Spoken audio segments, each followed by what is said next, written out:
엄마, 맞죠?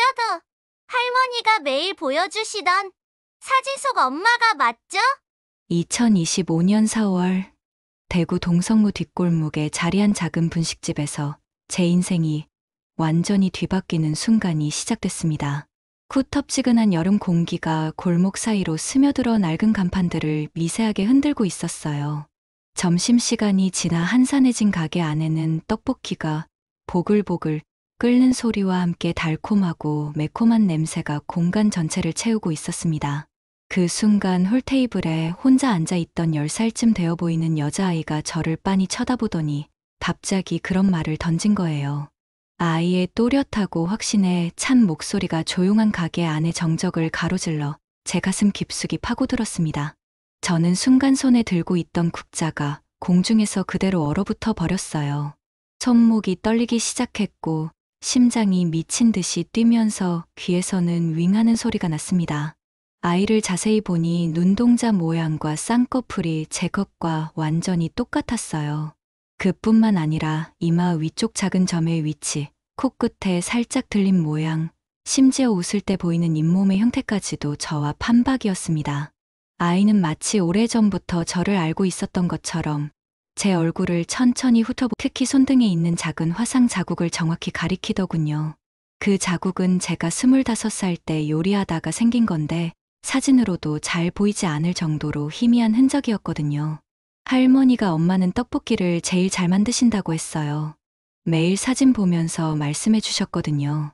아이의 말이 끝나자마자 뒤쪽에서 남자 목소리가 들려왔어요. 유진아, 하는 나치근 목소리, 그리고 곧이어 서류 가방이 바닥에 떨어지는 둔탁하고 무거운 소리가 가게 전체를 울렸습니다. 저는 그 소리에 등골이 순식간에 얼어붙는 소름을 느꼈고 온몸에 털이 쭈뼛 서는 느낌이었어요. 천천히 고개를 들어 입구를 보니 거기 이태민이 서 있었습니다. 10년 만에 다시 보는 제 남편이었어요.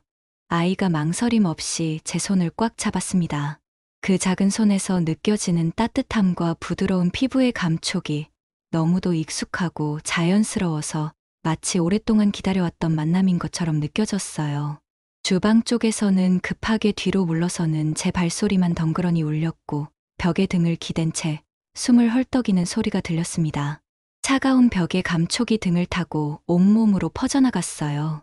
아이는 전혀 놀라지 않고 오히려 제 눈을 똑바로 바라보며 조용히 말했습니다. 엄마 맞죠? 저 이유진이에요. 할머니가 매일 엄마 이야기해 주셨어요. 이 말을 듣는 순간 저는 지금 당장 쓰러질 것 같은 심정이었어요. 온몸이 얼어붙었고 심장이 철렁 내려앉으면서 숨이 막히는 느낌이었습니다.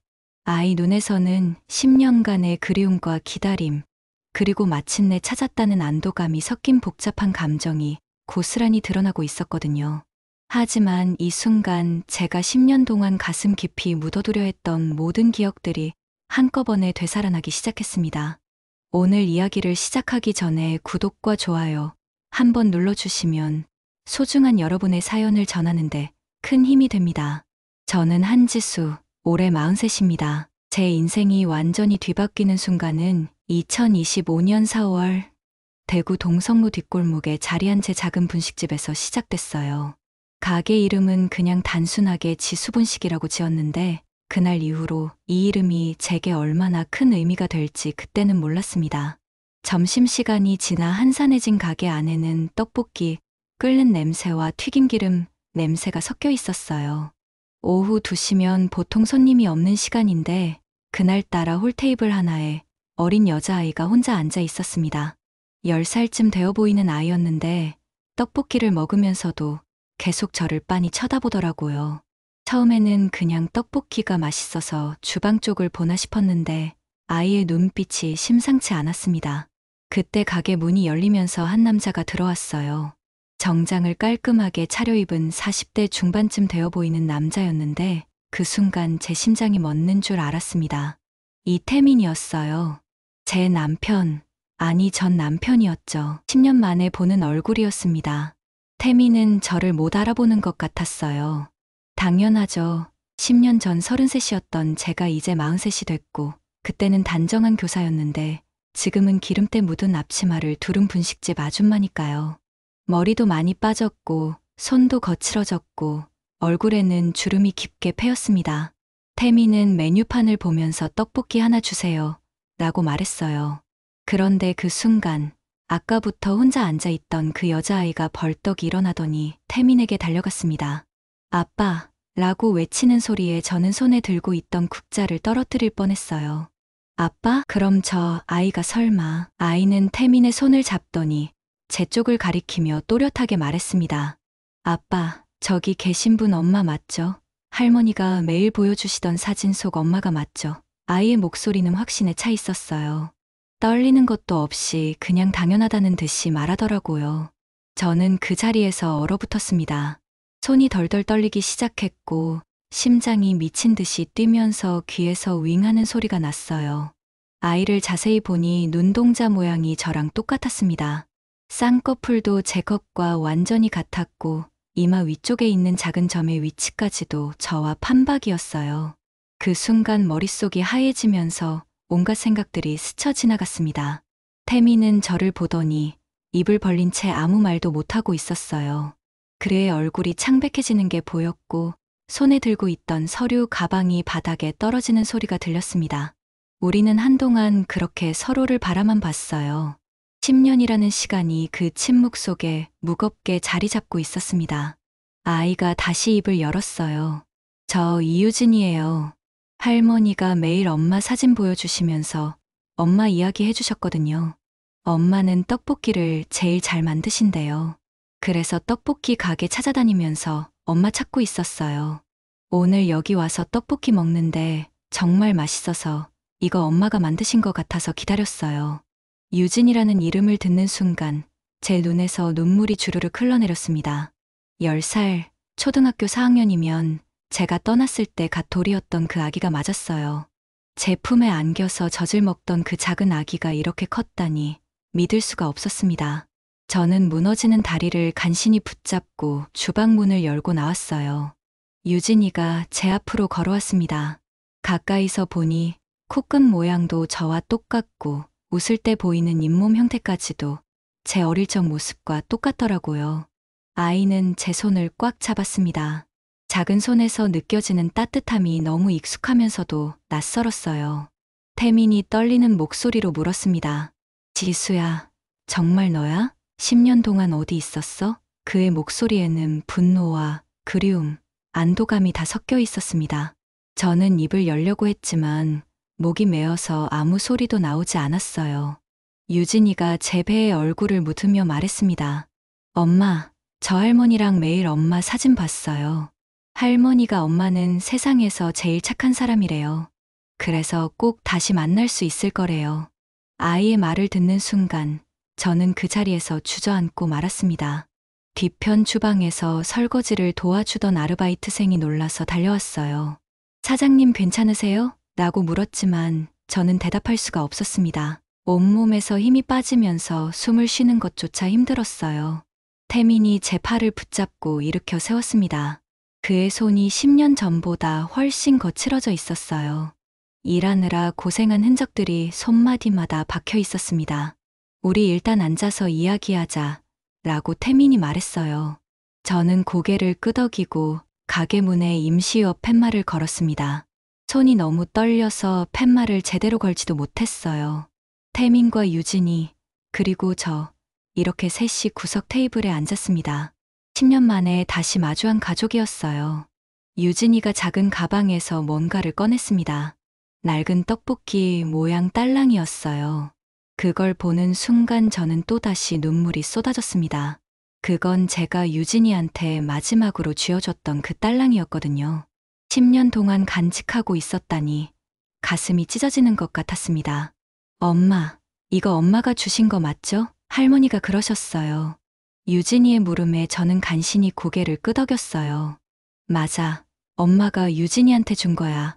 라고 겨우 대답했습니다. 그 순간 가게 밖에서 누군가 창문을 두드렸어요.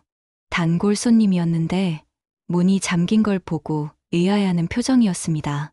저는 죄송하다는 손짓을 하고 다시 태민과 유진이에게 시선을 돌렸어요. 태민이 입을 열었습니다. 왜 떠났어? 10년 동안 미친 듯이 찾았어. 도대체 무슨 일이 있었던 거야? 그의 목소리에는 오랜 세월 쌓인 아픔이 묻어 있었습니다. 저는 이제 모든 걸 말해야 할 시간이라는 걸 알았어요. 제가 태민을 만난 건 2008년이었습니다. 그때 저는 27살로 초등학교에서 3학년을 맡고 있었어요. 태민은 학교 증축 공사 현장 감독으로 왔었는데 첫눈에 반했다고 하더라고요. 저는 사실 별로 관심 없었는데 태민이 워낙 적극적으로 다가와서 결국 사귀게 됐습니다.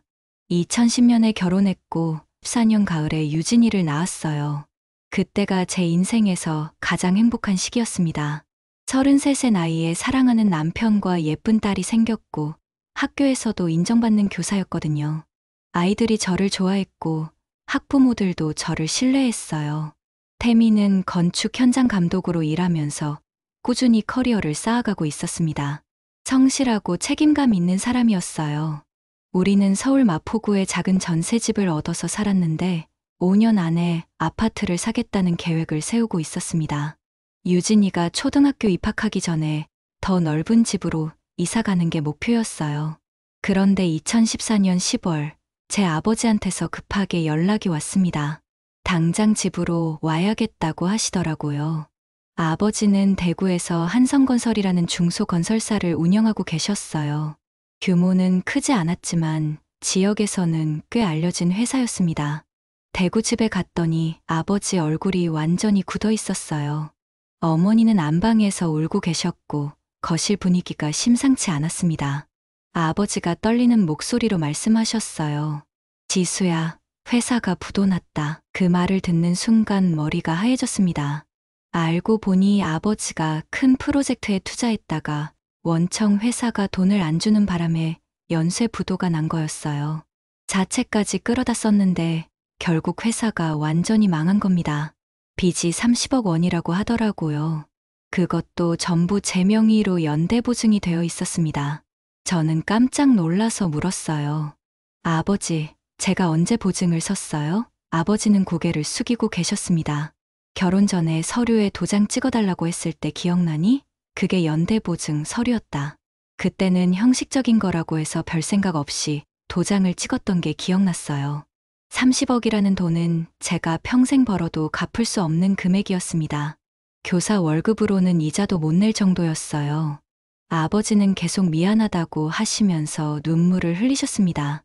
어머니는 아예 방에서 나오질 못하셨어요. 집으로 돌아와서 태민한테 말했더니 태민도 굳은 표정이었습니다. 30억을 어떻게 갚아? 라고 중얼거리더라고요.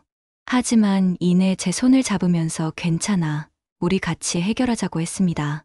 그 말이 정말 고마웠어요. 그런데 문제는 거기서 끝이 아니었습니다. 며칠 후에 사채업자들이 찾아왔어요. 처음에는 집으로 전화가 왔습니다. 한지수 씨 맞죠? 아버지, 빚 언제 갚을 건가요? 라고 협박조로 말하더라고요. 저는 지금 당장은 어렵다. 시간을 달라고 했습니다. 그런데 그 사람들이 제가 근무하는 학교로 찾아왔어요. 점심시간이 끝나고 오후 수업 준비를 하고 있는데 교무실로 검은 정장을 입은 남자 둘이 들어왔습니다. 한지수 선생님 계시죠? 라고 큰 소리로 물었어요. 주변 선생님들이 다 쳐다봤습니다. 저는 얼굴이 빨개지면서 밖으로 나갔어요. 복도에서 그 사람들이 말했습니다. 선생님, 돈 언제 갚을 건가요? 학생들 가르치는 사람이 빚도 안 갚고 이래도 돼요? 목소리가 커서 복도를 지나가던 학생들도 다 들었어요. 저는 제발 조용히 해달라고 학교에는 오지 말아달라고 애원했습니다. 그랬더니 그 사람들이 비웃으면서 말했어요. 그럼 돈 갚으면 되잖아요. 일주일 안에 이자라도 갚으세요. 그렇게 말하고 명함을 던지고 갔습니다. 그날 오후 수업 시간에 아이들이 물었어요. 선생님, 아까 그 아저씨들 누구예요? 저는 아무것도 아니라고 둘러댔지만 얼굴이 화끈거렸습니다. 수업 내내 집중할 수가 없었어요. 방과 후에 교장실로 호출됐습니다. 교장 선생님이 심각한 표情으로 앉아 계셨어요. 한 선생님, 오늘 무슨 일이 있었다면서요? 다른 선생님들이 다 봤다고 하더라고요. 저는 고개를 숙이고 죄송하다고만 했습니다. 교장 선생님이 한숨을 쉬시면서 말씀하셨어요. 학교는 교육 현장이에요. 개인 문제 때문에 학교 분위기가 흐려지면 안 돼요. 문제가 해결될 때까지 좀 쉬는 게 어때요? 그 말은 명예퇴직하라는 뜻이었습니다. 집에 돌아와서 태민한테 말했더니 태민이 화를 내더라고요. 교장이 왜 그런 소리를 해? 당신 잘못도 아닌데. 하지만 저는 이미 마음이 정해졌습니다. 학교에 계속 다니면 학생들한테도 피해가 갈 것 같았어요. 다음 날 동료 교사들 표정이 이상했습니다. 수군거리는 소리도 들렸어요. 한 선생님 집안이 빚쟁이래 학교까지 찾아온대 라는 말들이 귀에 들어왔습니다. 점심시간에 같이 밥 먹던 선생님들도 슬쩍 피하더라고요. 학부모들 사이에서도 소문이 났습니다. 한 학부모가 전화를 걸어왔어요. 선생님, 우리 애 담임 바꿔주세요. 선생님한테 문제가 있다면서요? 그 전화를 받고 눈물이 났습니다. 10년 가까이 열심히 일했는데 한순간에 모든 게 무너지는 기분이었어요. 결국 명예퇴직서를 냈습니다. 교장실에서 서류에 도장을 찍을 때 손이 떨렸어요. 이게 정말 맞는 선택인가 싶었지만 어쩔 수 없었습니다. 마지막 수업날 아이들한테 인사했어요. 선생님이 잠깐 쉬어야 할 것 같아 라고 말했더니 아이들이 울더라고요. 퇴직금으로 1,500만 원을 받았습니다. 그 돈으로 사채 이자를 조금 갚았지만 턱없이 부족했어요. 사채업자들은 계속 전화를 걸어왔고 일주일에 한 번씩은 집 앞에 나타났습니다.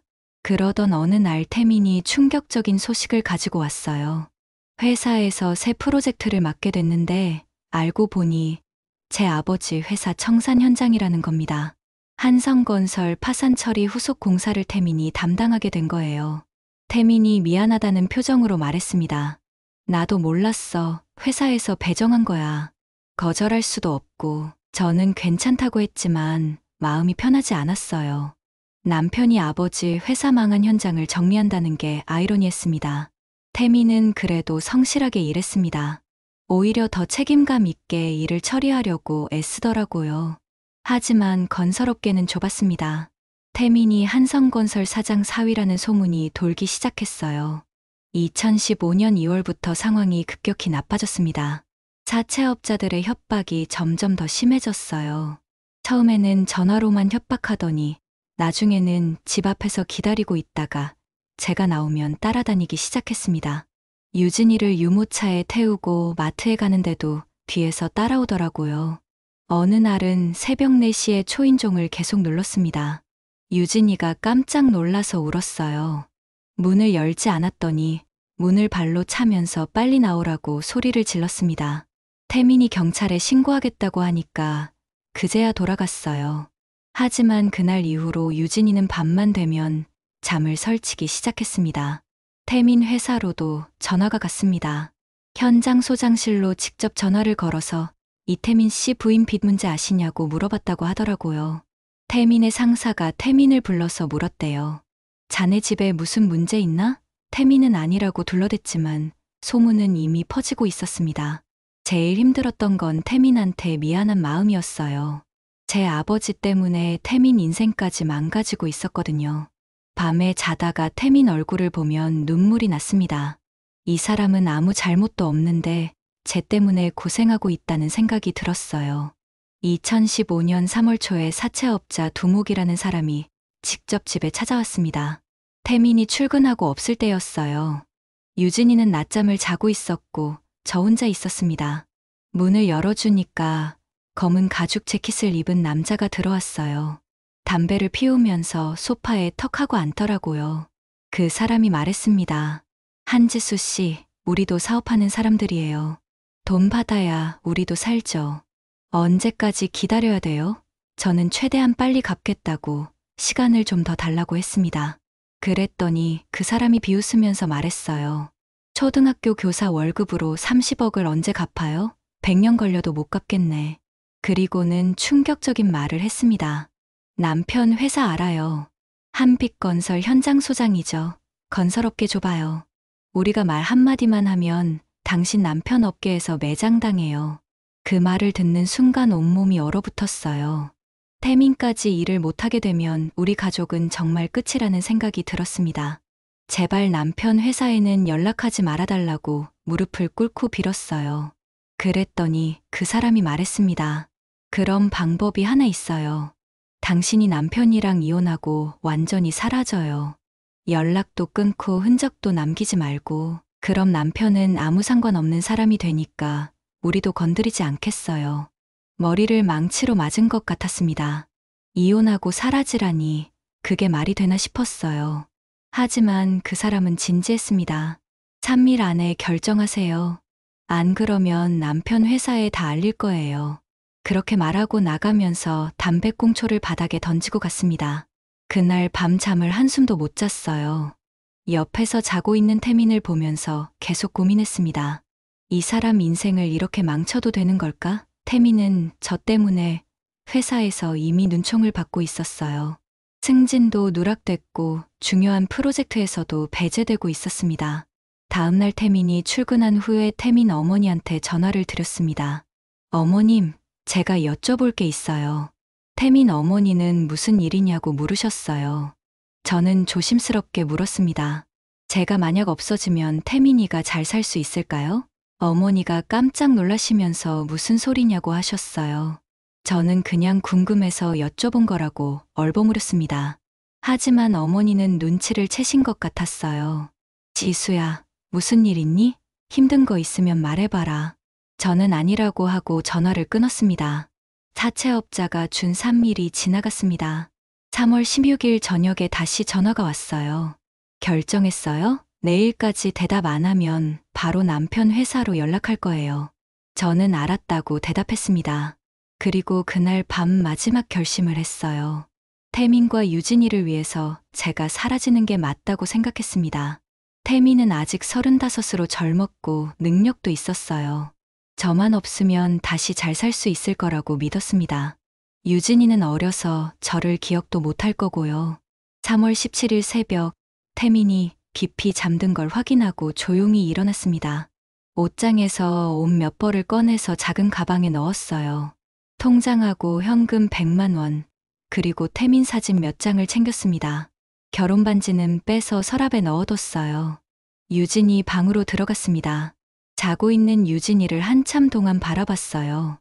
10달 동안 뱃속에서 키우고 9달 동안 품에 안고 키운 내 딸, 평생 지켜줘야 할 내 딸을 두고 떠나야 한다는 게 너무 슬펐습니다. 유진이 이마에 입을 맞추고 속삭였어요. 유진아, 엄마 미안해. 엄마가 너무 부족해서 이렇게밖에 못해. 유진이 침대 옆에 떡볶이 모양 딸랑이가 있었습니다. 제가 유진이한테 처음 사준 장난감이었어요. 그걸 유진이 손에 쥐어줬습니다. 언젠가 크면 이해해줄 거라고, 엄마가 너를 사랑한다는 걸 알아줄 거라고 믿으면서요. 거실로 나와서 메모지에 짧게 적었습니다. 미안해, 사랑해. 그게 전부였어요. 더 쓰고 싶었지만 눈물 때문에 글씨가 안 보였습니다. 메모지를 식탁 위에 놓고 집을 나섰어요. 새벽 5시, 아직 어두운 거리를 걸어서 지하철역으로 갔습니다. 첫 차를 타고 서울역으로 가서 대구행 고속버스표를 끊었어요. 왜 대구로 갔냐고요? 제 고향이고 그나마 아는 사람이 있는 곳이었으니까요. 부모님한테는 연락하지 않을 생각이었지만 최소한 익숙한 곳에서 새로 시작하고 싶었습니다. 버스 안에서 계속 울었어요. 뒷좌석에 앉아서 창밖을 보면서 눈물을 흘렸습니다. 스쳐 지나가는 서울의 불빛들을 보면서 다시는 돌아오지 못할 거라는 생각이 들었어요. 태민 얼굴이 계속 떠올랐고 유진이 울음소리가 환청처럼 들렸습니다. 4시간 동안 버스를 타고 대구에 도착했습니다. 아침 9시쯤이었어요. 대구역 앞에서 한참을 서 있었습니다. 이제 어디로 가야 하나, 뭘 해야 하나 막막했어요. 손에 든 가방이 너무 무거웠습니다. 역 근처 고시원을 알아봤습니다. 보증금 없이 월 30만 원의 방을 구했어요. 2평도 안 되는 좁은 방이었고 창문도 제대로 없었습니다. 화장실은 공용이었고 샤워실도 층마다 하나씩밖에 없었어요. 하지만 선택의 여지가 없었습니다. 짐을 풀고 앉으니까 비로소 실감이 났어요. 아, 정말 돌아갈 수 없구나. 이제 한지수가 아니라 다른 사람으로 살아야 하는구나. 그날 밤 이불을 뒤집어 쓰고 소리내서 울었습니다. 아무도 모르는 곳에서 혼자 우는 게 이렇게 외로운 줄 몰랐어요. 다음 날부터 일자리를 찾아다녔습니다. 하지만 쉽지 않았어요. 이력서를 내면 경력이 뭐냐고 물었습니다. 교사였다고 하면 왜 그만뒀냐고, 왜 대구로 왔냐고 캐묻더라고요. 거짓말을 할 수도 없고 진실을 말할 수도 없어서 그냥 개인 사정이라고만 했습니다. 결국 동성로 근처 시장에서 새벽 정리 일을 시작했습니다. 새벽 4시부터 7시까지 시장 바닥 청소하고 쓰레기 치우는 일이었어요. 하루 2만 원을 받았습니다. 오전에는 식당에서 설거지를 했고 오후에는 사무실 청소를 했어요. 3중 아르바이트를 하면서 하루하루 버텼습니다. 밤에 고시원으로 돌아오면 너무 피곤해서 쓰러지듯 잠들었어요. 그래도 잠들기 전에는 항상 태민과 유진이 생각이 났습니다. 지금쯤 뭘 하고 있을까? 밥은 먹었을까? 유진이는 잘 자고 있을까? 그런 생각을 하면서 눈물을 흘리다가 잠들곤 했습니다. 그날 아침 태민이 깨어났을 때 이미 저는 대구행 버스 안에 있었습니다. 나중에 태민한테 들은 이야기예요. 태민은 평소보다 늦게 일어났대요. 알람이 울렸는데도 피곤해서 한 번 더 눌렀다고 하더라고요. 7시가 넘어서 벌떡 일어나서 회사 늦겠다고 서둘러 씻었답니다. 거실로 나왔는데 제가 안 보였대요. 부엌에도 없고 화장실에도 없고 유진이 방에만 유진이가 자고 있었다고 합니다. 처음에는 아침 일찍 마트라도 간 줄 알았대요. 그런데 식탁 위에 메모지가 있는 걸 봤답니다. 미안해, 사랑해. 그 짧은 글씨를 보는 순간 태민은 심장이 멎는 줄 알았다고 했어요. 급하게 옷장을 열어봤더니 제 옷 몇 벌이 없어져 있었고 화장대 서랍을 열어보니 결혼 반지가 놓여 있었답니다. 그제야 제가 정말 떠난 거라는 걸 알았대요. 태민은 미친 듯이 제 전화번호로 전화를 걸었습니다. 하지만 이미 꺼져 있었어요. 제가 버스 타기 전에 유심칩을 빼서 버렸거든요. 태민은 회사에 급하게 전화해서 오늘 못 나간다고 하고 경찰서로 달려갔답니다. 실종 신고를 하려고 했는데 경찰이 말했대요. 성인은 24시간이 지나야 신고를 받을 수 있다고. 태민은 아내가 사라졌는데 왜 기다려야 하냐고 소리를 질렀지만 규정이라는 답변만 돌아왔답니다. 결국 집으로 돌아와서 제 친구들한테 전화를 돌렸어요. 제 친한 친구 3명한테 전화했는데 다들 모른다고 했답니다. 지수 어디 갔는지 아냐고 물으니까 다들 놀라면서 무슨 일이냐고 되물었대요. 태민은 아내가 집을 나갔다고 혹시 연락 오면 꼭 알려달라고 부탁했답니다. 그 다음에는 대구에 계신 제 부모님한테 전화했어요. 장인어른이 받으셨는데 태민이 지수가 집을 나갔다고 말했답니다. 그랬더니 장인어른 목소리가 차갑게 변했대요. 자네가 우리 딸한테 뭘 한 거야? 우리 딸이 왜 집을 나가? 태민은 아무것도 안 했다고 아침에 일어났더니 없어졌다고 설명했습니다. 하지만 장인어른은 믿지 않으셨대요. 분명히 자네가 뭔가 잘못한 게 있을 거야. 우리 딸이 갓난아기 두고 그냥 나갈 리가 없어. 그렇게 말하고 전화를 끊으셨답니다. 태민은 억울했지만 어쩔 수 없었어요. 다음 날 정식으로 실종 신고를 했습니다. 경찰이 와서 집 안을 조사하고 주변 CC 확인했어요. 새벽 5시쯤 제가 집을 나서는 모습이 찍혔고 지하철역으로 들어가는 것까지 확인됐답니다. 하지만 그 이후로는 흔적이 없었어요. 태민은 회사를 쉬고 직접 찾아다니기 시작했습니다. 서울역, 용산역, 강남터미널, 모든 버스 터미널과 기차역을 다녔대요. 혹시 지수라는 여자 못 봤냐고 사진을 보여주면서 물어봤답니다. 하지만 아무도 본 사람이 없었어요. 일주일 후 회사에서 연락이 왔습니다. 현장 소장님이 전화해서 언제까지 쉴 거냐고 물었대요. 태민은 아내를 찾아야 한다고 조금만 더 시간을 달라고 했답니다. 소장님이 한숨을 쉬면서 말했대요. 이 팀장, 마음은 이해하는데 현장 일은 어떻게 할 거야? 프로젝트가 멈출 수 없잖아. 결국 태민은 출근을 했습니다. 하지만 일에 집중할 수가 없었대요. 회의 중에도 멍하니 있다가 혼났고 현장에서도 실수를 연달아 했답니다. 동료들이 태민을 보는 눈빛이 이상해지기 시작했어요. 이 팀장 요즘 이상하지 않냐? 집에 무슨 일 있나 봐. 그런 소리들이 들렸답니다. 저녁이면 탐정사무소를 찾아다녔어요. 실종자 전문이라고 광고하는 곳들을 다 찾아갔답니다. 한 달에 200만 원, 300만 원씩 주고 탐정을 고용했어요. 우리가 모아둔 전세금 3천만 원이 석 달 만에 바닥났답니다. 탐정들이 가져오는 건 항상 실망스러운 소식뿐이었어요. 비슷한 사람을 봤다는 제보가 있었는데 확인해보니 다른 사람이었습니다. 병원 기록을 다 뒤져봤지만 한지수라는 이름은 없습니다. 그런 말들만 들었답니다. 태민은 그때마다 주저앉았어요. 2015년 여름쯤 되니까 태민 어머니가 서울로 올라오셨습니다. 유진이를 돌봐주시려고 오신 거예요. 태민 혼자서는 애 키우면서 일하기가 불가능했거든요. 어머니가 오셔서 유진이를 봐주시면서 태민은 그나마 일을 계속할 수 있었답니다. 하지만 회사에서 태민을 보는 시선은 점점 나빠졌어요. 승진 대상자 명단에서 빠졌고 중요한 프로젝트에서도 제외됐답니다. 상사가 태민을 불러서 말했대요. 이 팀장, 정신 차려. 이러다가 회사에서 못 버텨. 가정사 때문에 일을 망치면 안 돼. 2016년에는 사채업자들이 다시 나타났습니다. 제가 사라지고 1년이 지났는데도 빚은 그대로였어요. 사채업자들이 태민한테 전화를 걸어왔답니다. 부인 어디 갔어요? 빚은 누가 갚을 건데요? 태민은 아내가 없어졌다고, 자기도 찾고 있다고 말했어요. 그랬더니 사채업자가 비웃으면서 말했답니다. 그럼 당신이 갚아요.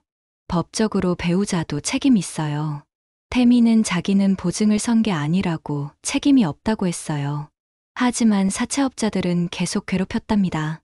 회사로도 전화가 왔고 태민 어머니한테도 연락이 갔어요. 그해 가을에 태민은 정신과 치료를 시작했습니다.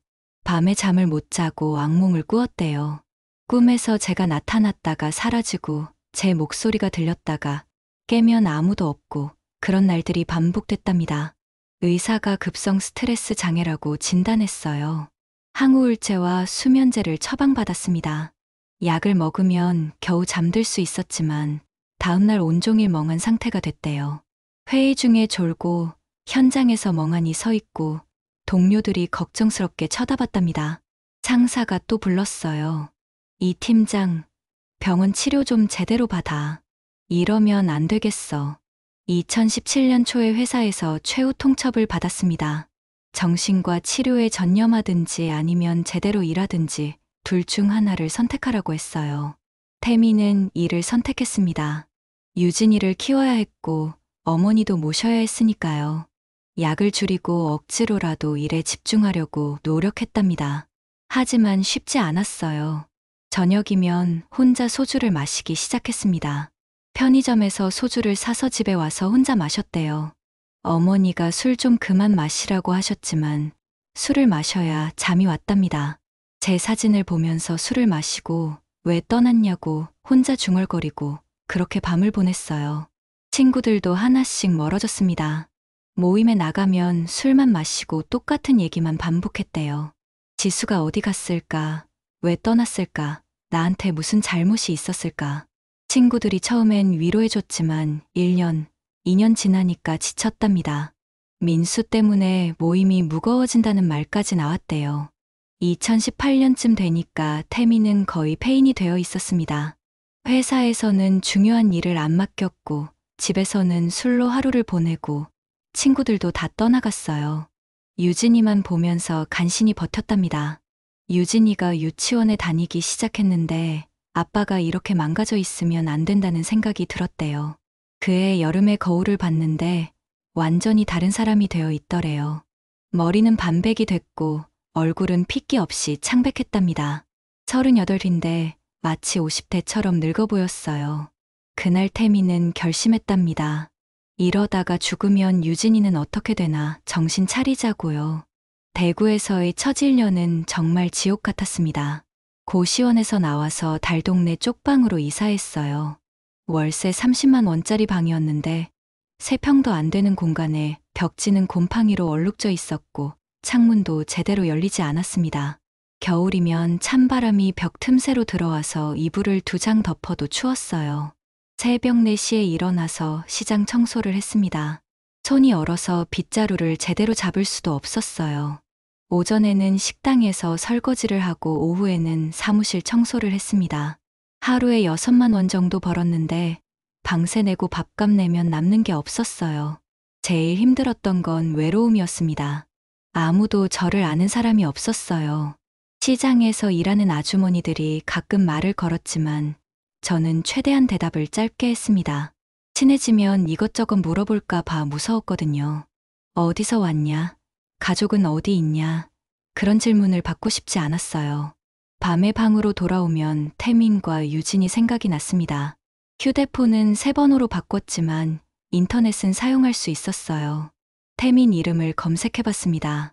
SNS 계정이 나왔는데 프로필 사진이 예전 그대로였어요. 저랑 찍은 사진이었습니다. 그걸 보는 순간 눈물이 쏟아졌어요. 게시물을 하나씩 들어가 봤습니다.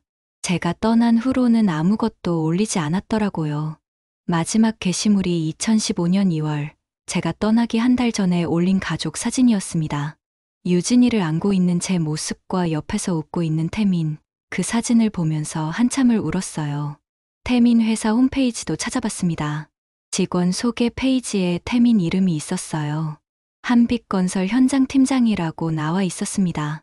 사진도 있었는데 많이 야윈 것 같았어요. 얼굴에 피로가 가득했고 눈빛도 예전 같지 않았습니다. 쟤 때문에 저렇게 됐구나 싶어서 가슴이 아팠어요. 2016년 봄에 위가 아프기 시작했습니다. 제대로 못 먹고 스트레스를 받아서 그런 것 같았어요.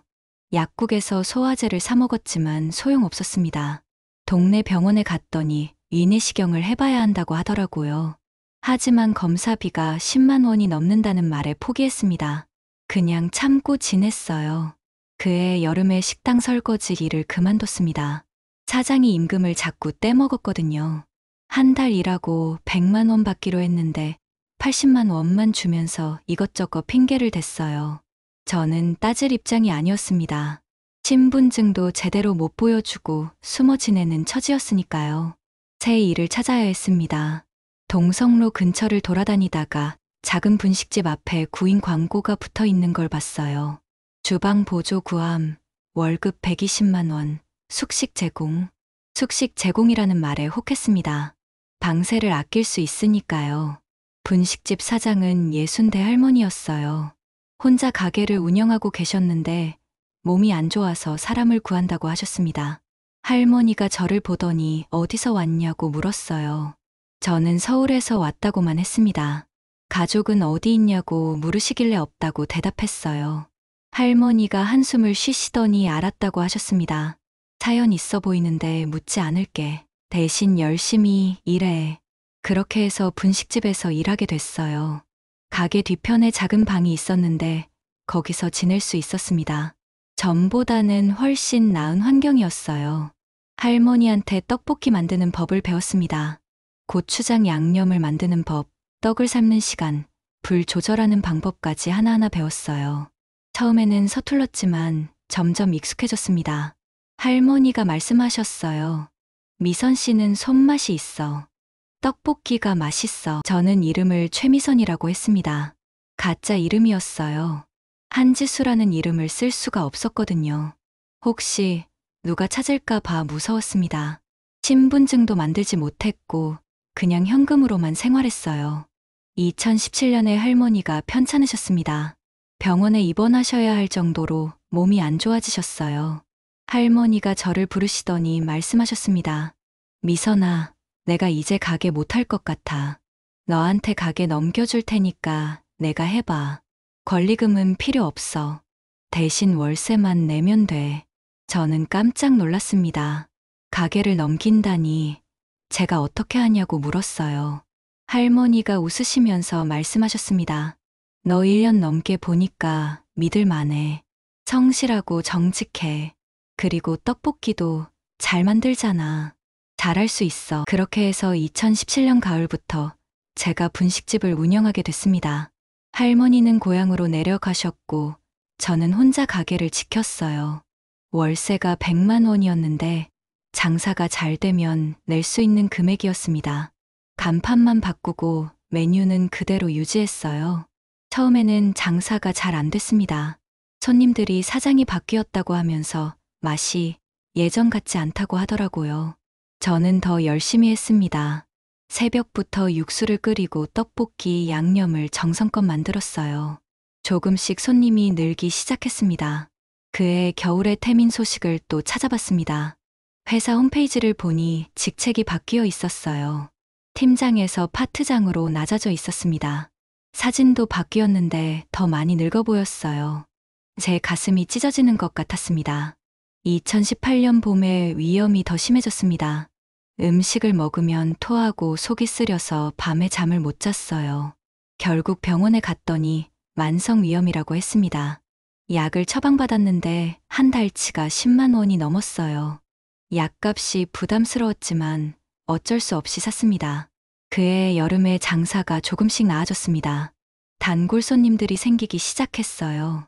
근처 회사 직원들이 점심시간에 자주 왔고 학생들도 방과 후에 들렀습니다. 하루 매출이 20만 원 정도 나왔는데 월세 내고 재료비 내고 나면 손에 쥐는 게 얼마 없었어요. 2019년에 태민이 승진했다는 소식을 봤습니다. 회사 홈페이지에 현장 소장으로 승진했다고 나와 있었어요. 사진도 새로 올라왔는데 예전보다 표정이 좀 나아 보였습니다. 정신을 차린 것 같아서 다행이라고 생각했어요. 유진이 사진은 한 장도 찾을 수 없었습니다. 태민 SNS에도 안 올라와 있었고 어디를 찾아봐도 없었어요.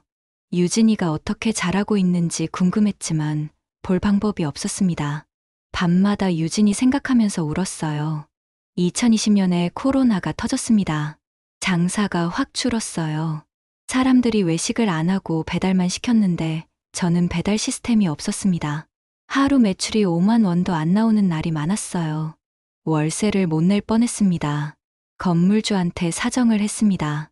한 달만 늦춰달라고 꼭 갚겠다고 빌었어요. 건물주는 김 사장이라는 예순대 남자였는데 처음에는 안 된다고 했습니다. 장사 안 되면 나가라고 하더라고요. 저는 무릎을 꿇고 빌었습니다. 제발 한 번만 기회를 달라고요. 김 사장이 한숨을 쉬면서 알았다고 했습니다. 이번만이다. 다음에 또 밀리면 바로 나가야 한다고 경고했어요. 저는 고맙다고 인사하고 더 열심히 일했습니다. 배달 앱에 가게를 등록하고 배달도 시작했어요. 2021년에 장사가 조금 나아졌습니다. 배달 주문이 늘어나면서 매출이 올랐어요. 단골 손님들도 다시 돌아왔습니다. 하지만 여전히 빠듯했어요. 월세 내고 생활비 쓰고 나면 저축할 돈이 없었습니다. 그해 가을에 사채업자들이 해외로 도피했다는 소식을 우연히 들었습니다. 시장에서 일하는 아주머니가 뉴스를 보면서 말했어요. 대구에서 사채업자 조직이 경찰한테 쫓겨서 다 해외로 도망갔대. 저는 그 소식을 듣고 가슴이 뛰었습니다. 그럼 이제 괜찮은 걸까요? 태민한테 돌아가도 되는 걸까요? 하지만 이내 포기했어요. 벌써 6년이나 지났는데 태민이 저를 기다리고 있을 리 없었습니다. 분명히 다른 사람 만나서 재혼했을 거라고 생각했어요.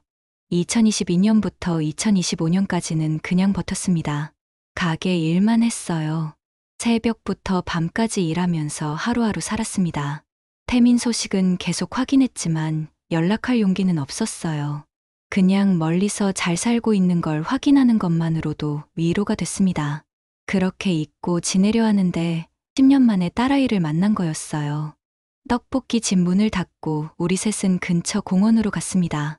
유진이가 제 손과 태민 손을 양쪽으로 잡고 걸었어요. 아이는 신이 난 것 같았지만 저와 태민은 말이 없었습니다. 10년이라는 시간이 너무 무거웠어요. 공원 벤치에 앉았습니다. 유진이가 가방에서 두꺼운 공책을 꺼냈어요. 표지가 달아서 모서리가 해져 있었습니다. 엄마, 이거 저희 일기장이에요. 할머니랑 같이 썼어요. 유진이가 공책을 제게 건넸습니다. 첫 페이지를 펼쳤을 때 눈물이 쏟아졌어요. 서툰 어린아이 글씨로 적혀 있었습니다. 2020년 3월 5일, 오늘 할머니가 엄마 사진 보여줬어요. 엄마 정말 예뻐요. 나중에 만나면 안아드리고 싶어요. 유진이가 6살 때 쓴 글이었습니다. 페이지를 넘길 때마다 가슴이 미어졌어요. 2021년 6월 12일가 회사에서 상 받았대요. 할머니가 엄마한테도 자랑하고 싶어 하실 거래요. 2022년 9월 3일 오늘 학교에서 가족 그림 그리는 숙제 나왔어요. 엄마도 그렸어요. 엄마는 떡볶이 가게에서 일하신대요. 저는 고개를 들어 유진이를 봤습니다. 유진아, 엄마가 떡볶이 가게 한다는 걸 어떻게 알았어? 유진이가 웃으면서 대답했어요. 할머니가 엄마는 떡볶이를 제일 잘 만드신대요. 그래서 저도 떡볶이 좋아해요. 떡볶이 먹으면 엄마 생각나요. 태민이 입을 열었습니다. 우리 어머니가 유진이한테 매일 내 이야기를 해줬어. 내가 선생님이었다는 것, 착한 사람이었다는 것, 우리를 사랑했다는 것. 유진이가 엄마를 잊지 않게 하려고 애쓰셨어. 태민의 목소리가 떨렸어요. 유진이가 또 가방에서 뭔가를 꺼냈습니다. 투명 파일이었는데 안에 사진들이 가득 들어 있었어요. 태민 회사 홈페이지에서 캡처한 사진들이었습니다.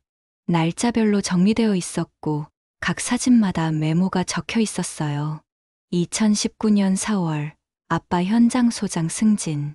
2021년 7월 아빠 회사 우수사원 표창. 2023년 3월 아빠 새 프로젝트 담당. 저는 모든 걸 지켜보고 있었습니다. 태민의 모든 순간을 놓치지 않으려고 기록했어요. 태민이 사진들을 보더니 눈물을 흘렸습니다. 지수야, 너 계속 날 지켜보고 있었구나. 왜 연락 안 했어? 왜 돌아오지 않았어? 그의 목소리에 원망과 그리움이 섞여 있었어요. 저는 이제 말해야 할 때라고 생각했습니다. 태민아, 미안해. 내가 떠난 이유를 이제 말할게. 심호흡을 하고 25년 그날의 이야기를 시작했어요. 사채업자들이 어떻게 협박했는지, 당신 회사를 어떻게 위협했는지 모든 걸 말했습니다. 사채업자들이 당신을 건설업계에서 매장시키겠다고 했어. 내가 사라지지 않으면 당신 인생을 망치겠다고 협박했어. 나는 선택할 수밖에 없었어. 당신과 유진이를 지키려면 내가 떠나야 했어. 제 목소리가 떨렸습니다. 태민이 주먹을 불끈 쥐었습니다. 그럼 나한테 말했어야지. 우리 같이 해결할 수 있었잖아. 왜 혼자 결정했어? 그가 소리를 질렀어요. 주변 사람들이 쳐다봤지만 신경 쓰지 않았습니다. 저는 고개를 숙였습니다. 그때는 그게 최선이라고 생각했어. 당신은 한창 일할 나이였고 유진이는 너무 어렸어. 나 하나 희생하면 너희 둘은 잘 살 수 있을 거라고 믿었어. 눈물이 뺨을 타고 흘러내렸어요. 태민이 한숨을 길게 쉬었습니다. 지수야, 너 없이 우리가 어떻게 잘 살아? 나 10년 동안 거의 죽다 살았어. 유진이도 엄마 없이 얼마나 힘들었는지 알아? 그의 목소리에 오랜 상처가 묻어 있었어요. 유진이가 우리 사이에 끼어들었습니다. 아빠, 엄마, 이제 그만해요. 이제 만났잖아요. 그것만으로도 기적이에요. 10살짜리 아이가 어른스럽게 말했어요. 저는 유진이를 안았습니다. 따뜻한 체온이 느껴졌어요. 태민이 또 물었습니다.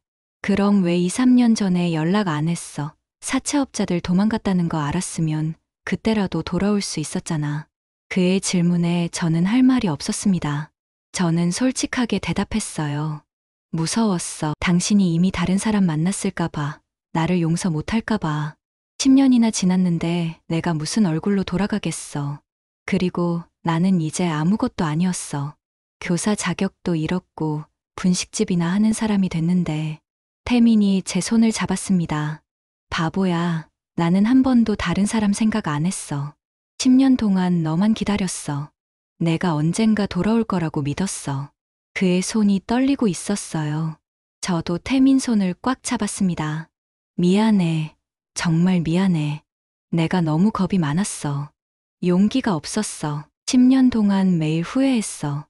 눈물이 멈추지 않았습니다. 유진이가 우리 두 손을 포개며 말했어요. 이제 우리 진짜 가족이에요. 다시는 떨어지지 말아요. 아이의 말에 우리는 더 세게 울었습니다. 10년 만에 재회였어요. 해가 지기 시작했습니다. 주황빛 노을이 공원을 물들였어요. 우리는 한참을 그렇게 앉아 있었습니다. 10년간의 이야기를 나누고 서로의 아픔을 확인하면서요. 태민이 물었습니다. 이제 어떻게 할 거야? 서울로 올라올 거야? 아니면 내가 대구로 내려올까? 현실적인 질문이었어요. 저는 잘 모르겠다고 대답했습니다. 유진이가 말했어요. 저는 엄마 아빠 같이 있으면 어디든 좋아요. 서울이든 대구든 상관없어요. 아이의 순수한 말에 우리는 웃었습니다. 10년 만에 처음으로 함께 웃었어요. 공원을 나와서 다시 분식집으로 갔습니다. 저녁을 같이 먹자고 했어요. 제가 직접 떡볶이를 끓여서 내놨습니다. 유진이가 한 입 먹더니 눈을 반짝였어요. 우와, 정말 맛있어요. 할머니가 엄마 떡볶이가 세상에서 제일 맛있다고 하셨는데 정말이네요. 태민도 떡볶이를 먹으면서 고개를 끄덕였습니다. 맛있다. 10년 전보다 더 맛있어. 그의 칭찬에 제 마음이 따뜻해졌어요. 우리는 오랜만에 함께 식사를 했습니다. 저녁을 먹고 나서 태민이 말했습니다. 오늘은 늦었으니까 일단 호텔에서 자고 내일 다시 만나자. 우리 천천히 앞으로 어떻게 할지 이야기하자. 저는 고개를 끄덕였어요. 유진이가 헤어지기 싫다고 떼를 썼습니다. 엄마, 내일도 꼭 만나는 거죠? 약속해요. 저는 유진이 손을 꼭 잡고 약속했어요. 당연하지. 엄마 이제 어디 안 가. 계속 여기 있을 거야. 태민과 유진이를 배웅하면서 가슴이 벅찼습니다. 꿈만 같았어요. 정말 다시 만난 걸까? 이게 현실이 맞나? 계속 확인하고 싶었습니다. 그날 밤잠을 못 잤어요. 너무 많은 생각이 머릿속을 스쳤습니다. 앞으로 어떻게 될까? 우리가 정말 다시 가족이 될 수 있을까? 현실적인 문제들은 어떻게 해결하지? 불안했지만 동시에 희망도 생겼습니다. 다음 날 아침 태민이 유진이를 데리고 분식집으로 왔습니다. 우리는 가게 문을 닫고 조용히 이야기를 나눴어요. 이제 감정적인 재회의 시간은 지나갔고 현실을 직시해야 할 때였습니다. 태민이 먼저 입을 열었습니다. 지수야, 나는 서울에서 현장 소장으로 일하고 있어. 월급은 500만 원 정도 나와. 그런데 전세 대출 이자가 매달 100만 원씩 나가고 있어. 그의 말을 듣고 제 가슴이 철렁했어요. 저도 제 상황을 말했습니다. 나는 여기 분식집 월세가 100만 원이야. 장사가 잘 되면 월 200만 원 정도 남는데 요즘은 손님이 줄어서 빠듯해. 사실 지난달부터 월세를 연체하고 있어. 태민 얼굴이 굳었어요. 유진이가 조용히 앉아서 우리 대화를 듣고 있었습니다. 아이 표정이 어두워졌어요. 제가 유진이 머리를 쓰다듬으며 말했습니다. 유진아, 걱정하지 마. 어른들이 잘 해결할 거야. 하지만 아이는 불안한 눈빛이었습니다. 태민이 계산기를 꺼내서 숫자를 적기 시작했어요. 내 월급 500, 대출, 이자 100, 생활비 200, 어머니 용돈 50. 그럼 남는 게 150만 원. 여기에 내 분식집 월세까지 더하면 완전히 적자야. 현실이 냉정하게 다가왔습니다. 제일 큰 문제는 지역이었어요. 서울과 대구, 400km 떨어진 두 도시에 우리가 각각 뿌리를 내리고 있었습니다. 태민이 한숨을 쉬며 말했습니다. 내가 대구로 내려올까? 하지만 45세 새 직장 구하기가 쉽지 않을 거야. 저도 서울로 올라가는 건 어려웠어요. 10년 동안 쌓아온 이 분식집을 포기할 수 없었습니다. 단골 손님들도 있고 이제 겨우 자리를 잡았는데요. 게다가 저는 신분증도 제대로 없는 상태였어요. 가짜 이름으로 살아왔으니까요. 유진이 문제도 컸습니다. 유진이는 서울에서 초등학교 4학년을 다니고 있었어요. 친구들도 있었고 학교 생활도 잘하고 있었습니다. 태민이 말했어요. 유진이가 전학가는 걸 엄청 싫어해. 어제도 친구들이랑 헤어지기 싫다고 울었어. 저는 유진이를 보며 물었습니다. 유진아, 정말 전학 가기 싫어? 유진이가 고개를 끄덕였어요. 네, 저 민서랑 지훈이랑 같이 놀기로 약속했어요. 그리고 담임 선생님도 좋아요. 아이의 솔직한 대답에 마음이 무거워졌습니다. 그날 오후에 더 큰 문제가 터졌습니다. 건물주 김 사장이 가게로 찾아왔어요. 미선 씨, 월세 또 밀렸잖아. 이번이 3달째야. 다음 주까지 안 내면 나가야 해. 김 사장의 목소리가 냉정했습니다. 저는 무릎을 꿇다시피 하며 빌었어요. 사장님, 일주일만 더 시간을 주세요. 꼭 갚을게요. 김 사장이 고개를 저으며 말했습니다. 지난번에도 그랬잖아. 나도 사업하는 사람이야. 더 이상 못 기다려. 태민이 나서서 말했습니다. 제가 갚겠습니다. 300만 원 맞죠? 다음 주까지 가져오겠습니다. 김 사장이 태민을 쳐다보더니 물었어요. 당신은 누구요? 태민이 대답했습니다. 저는 미선 씨 남편입니다. 김 사장 얼굴에 이상한 표정이 스쳤어요. 남편? 미선 씨한테 남편이 있었어? 그동안 혼자라고 했잖아. 저는 당황해서 말을 더듬었습니다. 그게 사정이 복잡해서요. 김 사장이 의심스러운 눈빛으로 우리를 번갈아 봤습니다. 결국 김 사장은 다음 주까지 돈을 가져오라고 하고 갔어요. 태민이 머리를 감싸 쥐고 앉았습니다. 300만 원을 어디서 구하지? 예금도 다 떨어졌는데. 저도 막막했어요. 제 통장에는 50만 원밖에 없었습니다. 저녁에 태민이 서울로 올라가야 했습니다. 내일 중요한 현장 회의가 있대요. 유진이는 할머니가 계신 집으로 가야 했고요. 헤어지기 전에 유진이가 제게 매달렸습니다. 엄마, 진짜 또 사라지는 거 아니죠? 아이의 불안한 목소리에 가슴이 아팠어요. 저는 유진이를 꽉 안으며 말했습니다. 절대 안 그래. 엄마 이제 어디 안 가.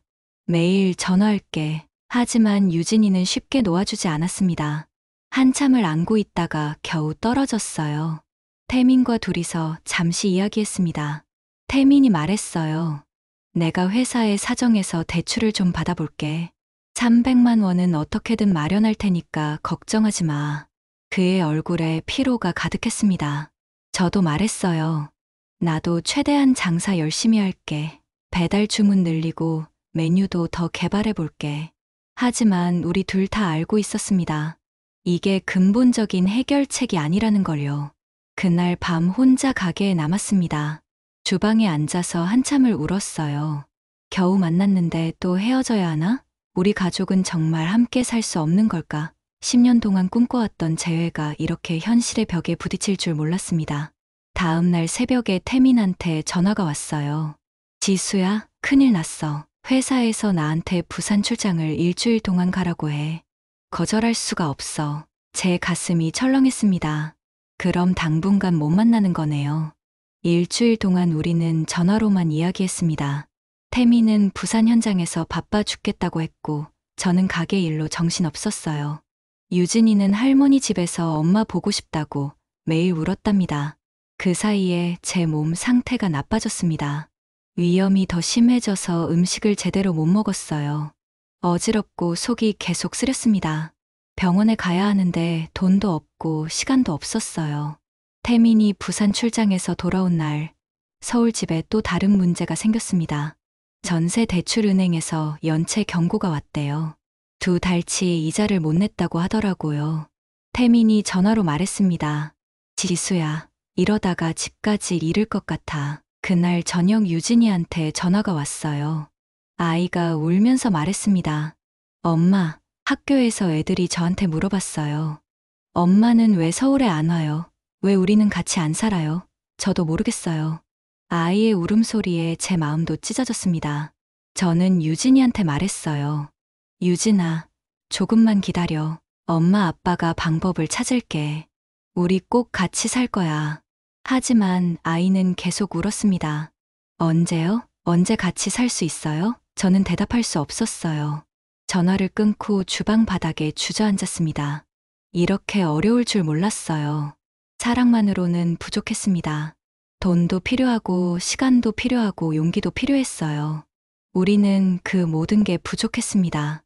며칠 후 태민한테서 충격적인 소식이 왔습니다. 회사 상사가 태민을 불러서 말했대요. 이 소장, 요즘 집중력이 떨어지는 것 같은데 괜찮나? 중요한 프로젝트를 맡기기가 좀 그렇다고 했답니다. 태민의 회사 입지가 흔들리기 시작한 거예요. 제 가게도 장사가 점점 안 됐습니다. 근처에 새로운 분식집이 생겼는데 거기가 더 깔끔하고 메뉴도 다양했어요. 손님들이 그쪽으로 빠져나갔습니다. 하루 매출이 10만 원도 안 나오는 날이 많아졌어요. 더 큰 문제는 제 건강이었습니다. 어느 날 주방에서 쓰러졌어요. 어지러워서 정신을 못 차리겠더라고요. 단골 손님이 발견해서 응급실로 실려갔습니다. 의사가 말했어요. 위궤양이 심해졌어요. 지금 수술까지는 안 가도 되는데 약물 치료를 꼭 해야 해요. 병원비가 100만 원 넘게 나왔습니다. 제 통장은 텅 비었고 카드도 한도가 꽉 찼어요. 태민한테 전화해서 돈을 빌렸습니다. 태민이 바로 송금해줬지만 목소리가 무거웠어요. 지수야, 우리 정말 어떻게 해야 할까? 그날 밤 병원 침대에 누워서 천장을 바라봤습니다. 이렇게 힘들 거면 차라리 만나지 말았어야 했나? 그런 생각이 들었어요. 만나서 더 아프고 더 힘들어졌으니까요. 하지만 이내 고개를 저었습니다. 아니야, 그래도 만난 게 다행이야. 병원에서 퇴원하고 일주일 후 태민한테서 전화가 왔습니다. 목소리가 평소와 달랐어요. 지수야, 나 중요한 결정을 했어. 회사에서 대구지사 확장 계획이 있대. 거기 팀장 자리에 지원했어. 제 심장이 쿵 하고 뛰었습니다. 태민이 계속 말했어요. 그런데 조건이 있어. 부장에서 과장으로 직급이 내려가야 한대. 월급도 500에서 300으로 줄어들고. 그래도 신청했어. 우리 가족이 더 중요하니까. 저는 할 말을 잃었습니다. 왜 그런 결정을 했냐고 물었어요. 태민이 대답했습니다. 10년을 기다렸는데 이제 더 이상 기다릴 수 없어. 돈은 나중에 벌면 되지. 지금 놓치면 진짜 영영 못 만날 것 같아. 그의 목소리가 확고했습니다. 하지만 저는 걱정됐어요. 월급이 200만 원이나 줄어드는데 우리 어떻게 살아? 대출 이자는 어떻게 내고? 태민이 말했습니다. 다 생각했어. 일단 함께 사는 게 먼저야. 나머지는 우리가 해결해 나가면 돼. 다음날 태민이 대구로 내려왔습니다. 유진이도 함께 왔어요. 우리는 분식집에서 만났습니다. 태민 얼굴이 많이 야위어 있었어요. 며칠 동안 고민 많이 했을 게 분명했습니다. 유진이가 제 손을 잡으며 말했습니다. 엄마, 저도 전학하기로 했어요. 처음에는 싫었는데 할머니가 말씀해 주셨어요. 가족이 함께 사는 게 제일 중요하대요. 10살짜리 아이가 얼마나 고민했을까 싶어서 가슴이 아팠습니다. 그날 오후 우리는 현실적인 계획을 세웠어요. 태민이 계산기를 두드리며 말했습니다. 서울 전세를 빼면 2천만 원 정도 손에 쥘 수 있어. 그걸로 대구에서 작은 전셋집 구하자. 투룸이면 충분할 거야. 저는 불안했어요. 그럼 우리 생활비는? 제 가게 월세도 밀려 있는데요. 태민이 제 손을 잡으며 말했어요. 내가 대구 지사 가면 월급 300만 원, 내 가게에서 200만 원 남으면 총 500만 원이야. 빠듯하지만 해볼 만해. 다음 주에 건물주 김 사장이 또 찾아왔어요. 이번에는 월세를 받으러 온 게 아니었습니다. 김 사장이 우리를 보더니 앉으라고 했어요. 할 말이 있다면서요. 김 사장이 입을 열었습니다. 미선 씨, 아니 지수 씨라고 해야 하나? 나 다 알아. 당신이 한지수 맞지? 한성건설 사장 딸. 저는 깜짝 놀라서 아무 말도 못했어요. 어떻게 알았냐고 물으니까 김 사장이 웃었습니다. 나도 옛날에 한성건설이랑 거래했어. 당신 아버지 잘 알지. 착한 사람이었어. 내가 어려울 때 많이 도와줬어. 그런데 사업이 망하고 딸이 사라졌다는 소문 들었지. 설마 했는데 당신이었구나. 김 사장 눈빛이 따뜻해졌습니다. 김 사장이 계속 말했어요. 나도 30년 전에 가족 버리고 도망친 적 있어. 사업 망하고 빚에 쪼들려서 가족 두고 혼자 도망쳤지. 10년 뒤에 찾아갔더니 아내는 이미 세상 떠나고 아들은 날 원수처럼 보더라고. 그게 내 인생 최대 후회야. 그래서 당신한테 기회를 주고 싶어. 밀린 월세는 됐어. 대신 이 가게 제대로 살려봐. 당신 아버지한테 짐 빚 갚는다 생각하고 앞으로 월세도 50만 원으로 깎아줄게. 김 사장의 말에 저는 눈물을 흘렸습니다. 태민도 놀란 표정이었습니다. 사장님, 정말 감사합니다. 꼭 가게 잘 운영해서 보답하겠습니다. 김 사장이 손을 저으며 말했어요. 됐어, 그냥 행복하게 살아. 그게 제일 중요해. 그렇게 해서 우리는 숨통이 트였습니다. 태민이 서울 전세를 정리하고 받은 돈으로 서면 근처에 투룸 전세를 구했어요. 보증금 2천만 원짜리 작은 집이었지만 우리 가족이 함께 살 수 있는 공간이었습니다. 태민이 대구 지사로 발령을 받았습니다. 월급은 300만 원으로 줄었지만 표정은 밝았어요. 첫 출근날 넥타이를 매는 태민을 보면서 제가 물었습니다. 후회 안 해? 태민이 웃으며 대답했어요. 이게 내가 평생 내린 결정 중 최고야. 유진이도 대구 초등학교로 전학을 했습니다. 처음에는 적응하기 힘들어 했어요. 서울 친구들이 그립다고 울기도 했습니다. 하지만 새 친구들이 생기면서 점점 밝아졌어요. 어느 날 유진이가 학교에서 돌아와서 말했습니다. 엄마, 오늘 학교에서 가족 소개하는 시간이 있었어요. 저 우리 가족 이야기했어요. 아빠, 엄마가 10년 만에 다시 만났다고요. 선생님이 진짜 특별한 가족이래요. 저는 유진이를 안으며 물었어요. 창피하지 않았어? 유진이가 고개를 저었습니다. 아니에요. 자랑스러웠어요. 우리 가족은 정말 특별하잖아요. 포기하지 않고 다시 만났으니까요. 아이의 말에 제 눈에서 눈물이 났습니다. 분식집도 조금씩 손을 봤어요. 태민이 주말마다 와서 페인트 칠을 하고 낡은 테이블을 새 걸로 바꿨습니다. 메뉴판도 새로 만들고 간판도 교체했어요. 가족 분식이라는 새 이름을 달았습니다. 처음 석 달은 행복했습니다. 아침에 함께 일어나서 유진이 도시락을 싸주고 저녁에는 새 가족이 모여서 밥을 먹었어요. 이런 평범한 일상이 얼마나 소중한지 매일 느꼈습니다. 하지만 넉 달째 되던 어느 날 태민이 심각한 표정으로 집에 돌아왔습니다. 회사에서 긴급 회의가 있었대요. 본사 실적이 안 좋아서 지방지사를 대폭 축소한다는 거였습니다. 태민이 말했어요. 대구지사 인원을 절반으로 줄인대. 나도 정리 대상에 들어갈 수 있어. 아직 확정은 아니지만 분위기가 심상치 않아. 제 가슴이 철렁 내려앉았습니다. 다음 주에 정말 구조조정 명단이 발표됐습니다. 태민이 포함돼 있었어요. 희망퇴직을 권고받았습니다. 거부할 수도 있지만 그러면 회사 생활이 불편해질 거라고 하더라고요. 그날 밤 태민과 진지하게 이야기했어요. 태민이 말했습니다. 지수야, 사실 나 요즘 생각이 있었어. 15년간 건축 현장에서 일했잖아. 그 경험을 살려서 독립하면 어떨까? 중소기업 안전 컨설팅 사업 말이야. 저는 놀라서 물었어요. 사업, 지금 우리 형편에? 태민이 고개를 끄덕였습니다. 지금이 아니면 기회가 없을 것 같아. 회사 다니면 퇴직금 받을 수 있어. 15년 근속이니까 한 5천만 원 정도 나올 거야. 그걸로 시작해보자. 저는 걱정됐지만 태민 눈빛이 달랐어요.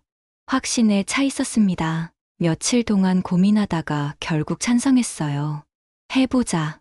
우리 같이. 최악의 경우에는 내 분식집이라도 있잖아. 어떻게든 되겠지. 태민이 희망퇴직을 신청했습니다. 회사에서 6개월치 월급을 더 보태줘서 퇴직금이 총 6천만 원 정도 나왔어요. 15년 동안 다닌 회사를 떠나는 태민 표정이 복잡해 보였습니다. 마지막 출근날 태민이 집에 왔을 때 눈이 빨갛게 충혈돼 있었어요. 동료들이랑 작별 인사하면서 많이 울었나 봅니다. 저는 태민을 안아주며 말했어요. 괜찮아. 우리 새로운 시작하는 거야. 잘 될 거야. 퇴직금으로 분식집 근처에 사무실을 얻었습니다. 15평짜리 작은 공간이었는데 월세가 100만 원이었어요. 책상과 의자를 중고로 사고 컴퓨터도 저렴한 걸로 샀습니다. 간판을 달고 명함을 만들었어요. 한빛한정 컨설팅, 대표 이태민. 명함을 처음 받아들었을 때 태민 손이 떨리더라고요.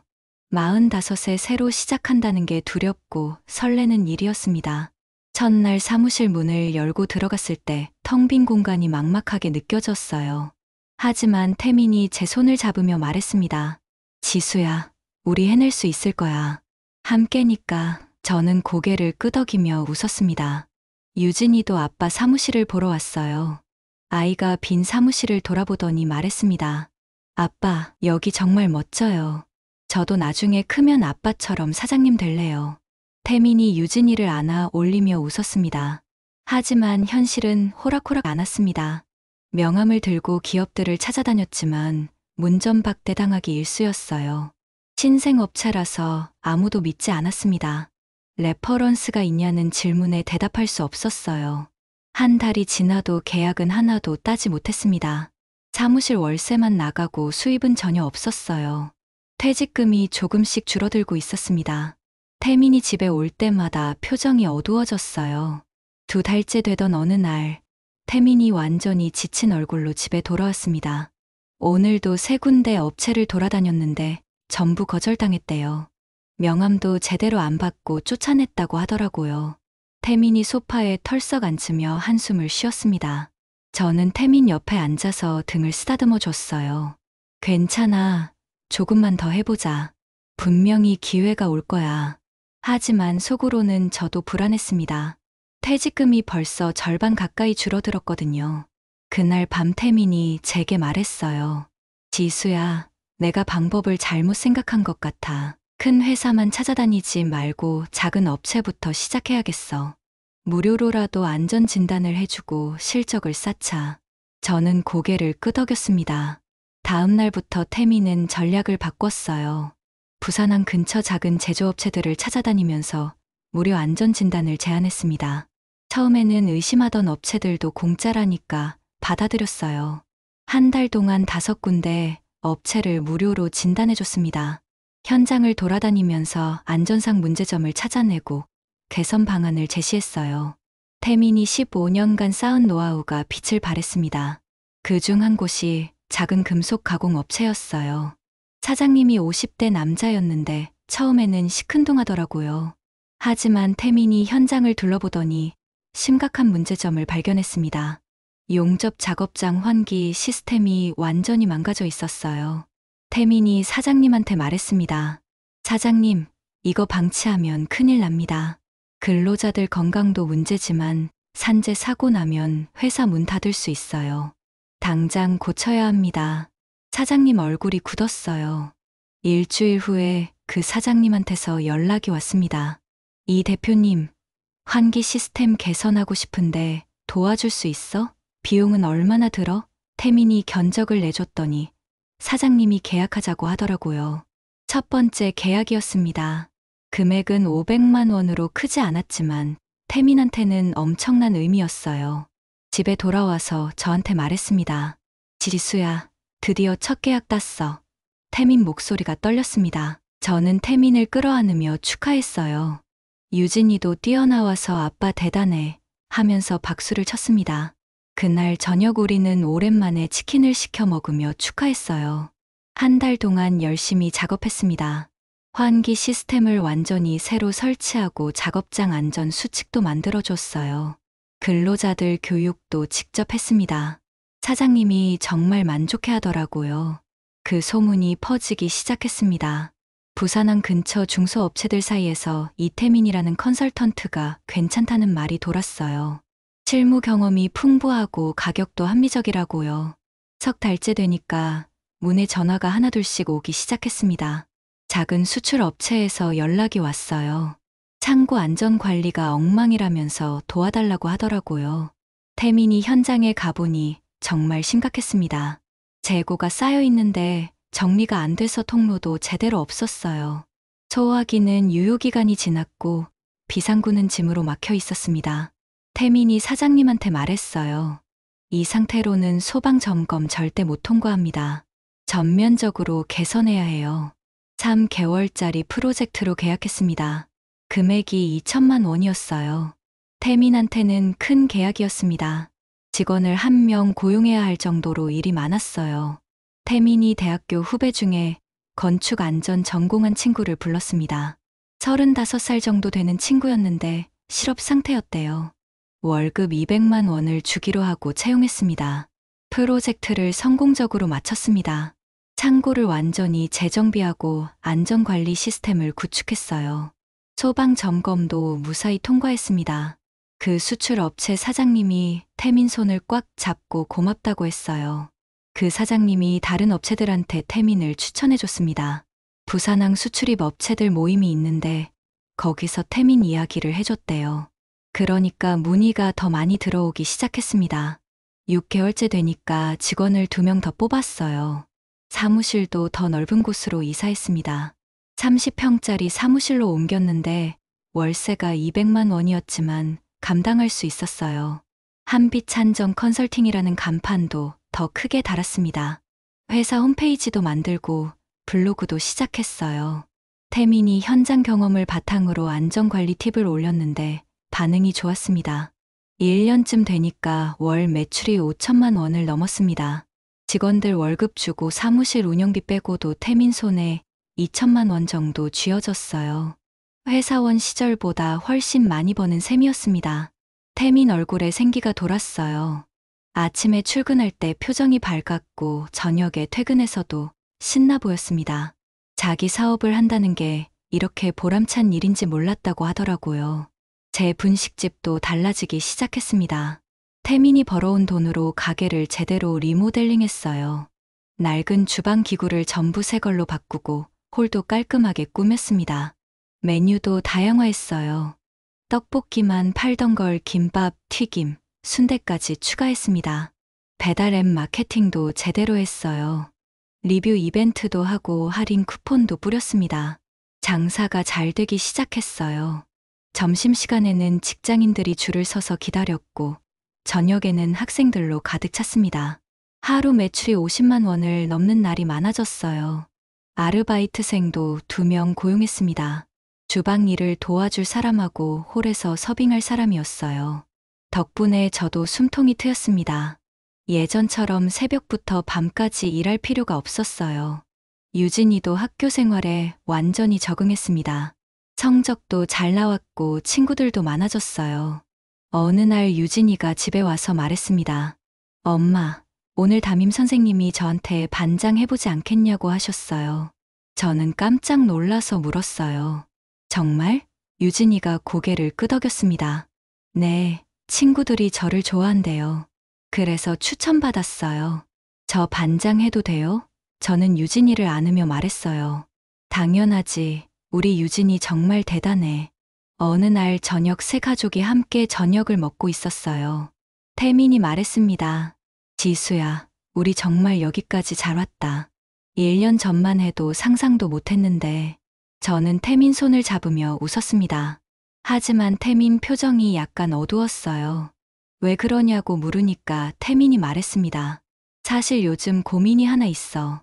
자체업자들 말이야. 그들이 해외에서 돌아왔다는 소문을 들었어. 제 가슴이 철렁 내려앉았습니다. 정말? 태민이 고개를 끄덕였어요. 확실하지는 않은데 누군가 부산에서 봤다고 하더라고. 만약 우리를 찾아오면 어떻게 하지? 저는 불안했지만 애써 침착하게 말했습니다. 일단 확실해질 때까지 기다려보자. 설령 온다 해도 이제 우리가 예전과 달라. 도망가지 않을 거야. 태민이 제 손을 꽉 잡았습니다. 그날 밤 잠을 설쳤어요.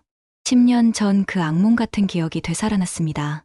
자체업자들의 협박, 학교까지 찾아왔던 그날, 가족을 버리고 떠나야 했던 새벽. 모든 게 생생했어요. 하지만 이제는 달랐습니다. 저는 더 이상 도망치지 않을 거예요. 태민도 예전에 무력한 사람이 아니었습니다. 우리는 이제 함께였고 싸울 준비가 되어 있었어요. 며칠 후 정말로 그 사람이 나타났습니다. 분식집 문을 열고 들어온 남자, 10년 전 저를 협박했던 바로 그 사채업자 두목이었어요. 제 손이 떨리기 시작했습니다. 사채업자 두목이 분식집 안을 천천히 둘러봤습니다. 예전보다 더 늙어 보였어요. 머리에는 흰머리가 많았고 얼굴에는 주름이 깊게 패여 있었습니다. 그가 테이블에 앉으면서 말했어요. 한지수 씨 맞죠? 오랜만이네요. 제 다리가 후들거렸지만 최대한 침착하게 대답했습니다. 무슨 일로 오셨어요? 그가 쓴웃음을 지으며 말했어요. 뭐 때문에 왔겠어요. 빚 이야기하러 왔죠. 30억에 이자까지 합치면 지금 50억 넘어요. 그때 태민이 사무실에서 급하게 달려왔습니다. 제가 문자를 보냈거든요. 태민이 분식집 문을 열고 들어서더니 그 남자를 노려봤어요. 당신이 사채업자요? 태민 목소리가 차갑게 가라앉았습니다. 사채업자가 태민을 쳐다보며 말했어요. 남편분이군요. 10년 전에는 몰랐는데 그때 부인이 도망가는 바람에 우리도 손해 많이 봤어요. 이제라도 갚아야죠. 태민이 테이블을 탁 치며 소리쳤습니다. 법적으로 시효가 다 지났어요. 사채업자가 비웃었어요. 시효, 우리가 법 가지고 이야기하는 사람들 같아요. 하지만 그의 목소리에는 예전 같은 힘이 없었습니다. 오히려 지쳐 보였어요. 제가 입을 열었습니다. 당신 때문에 제 인생이 완전히 망가졌어요. 가족을 버리고 10년을 숨어 살았어요. 이제 와서 무슨 말을 하려는 거예요? 제 목소리가 떨렸지만 더 이상 두렵지 않았습니다. 사채업자가 한숨을 길게 쉬었어요.